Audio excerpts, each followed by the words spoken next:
હું સિદ્ધાર્થ પટેલ. મને રેડિયોનો ખૂબ શોખ છે. રેડિયો પર ખૂબ પ્રેમ છે.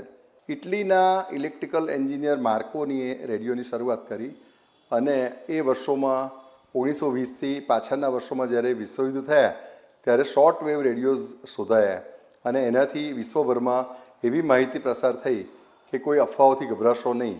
એના સમાચાર પ્રસારણ કરવા માટે રેડિયોનું ખૂબ મહત્ત્વ થયું. ધીમે ધીમે રેડિયો લોકપ્રિય થવા માંડ્યો અને નવી નવી ટેકનોલોજીવાળા રેડિયા આવવા માંડ્યા.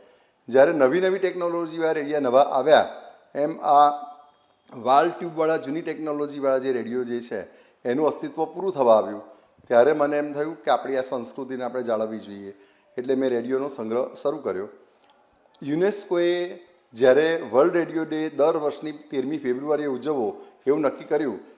એનો હેતુ એ હતો કે રેડિયોનું મહત્ત્વ જળવાય, લોકો રેડિયોની સંસ્કૃતિને જાળવે અને માહિતીને મેળવે અને રેડિયો લુપ્ત ના થઈ જાય.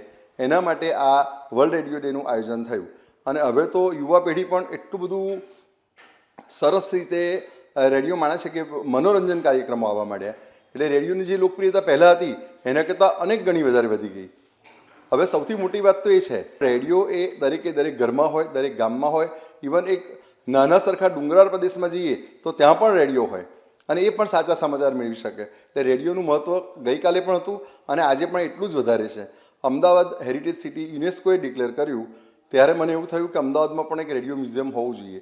અને મારી પાસે રેડિયોનો સંગ્રહ તો સારું એવું કલેક્શન હતું એટલે મેં એક રેડિયો મ્યુઝિયમ બનાવવાનું સ્વપ્ન કર્યું અને સફળ થયું. મેં જ્યારથી રેડિયો કલેક્ટ કરવાના શરૂ કર્યા વાલ ટ્યુબવાળા રેડિયોનું મારી પાસે કલેક્શન છે. અત્યારે મારી પાસે 120થી પણ વધુ વાલ ટ્યુબવાળા રેડિયો છે અને એની વિવિધતા એવી છે કે એમાં ભારતના રેડિયો છે, અમેરિકા, ઇંગ્લેન્ડ, જર્મની વગેરે અનેક દેશોના અને જુદી જુદી જાતની વિશેષતાઓ ધરાવતા હોય એવા રેડિયોનું મારી પાસે ખૂબ સારું કલેક્શન છે. આપણા મોદી સાહેબ મન કી બાત રેડિયો પર જ રજૂ કરે છે તો એના પરથી વિચાર કરી લો કે રેડિયોનું મહત્ત્વ કેટલું બધું વધારે હશે.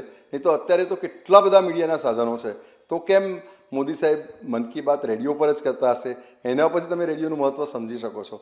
આજે આ રેડિયો મ્યુઝિયમ સર્વયોગમ રેડિયો મ્યુઝિયમનું ઉદ્ઘાટન થશે અને બધા અમદાવાદના લોકપ્રિય ચાહકો એમાં જોવા માટે આવી શકશે. એમાં કોઈ પણ પ્રકારની પ્રવેશ ફી રાખવાની નથી. Thank you very much.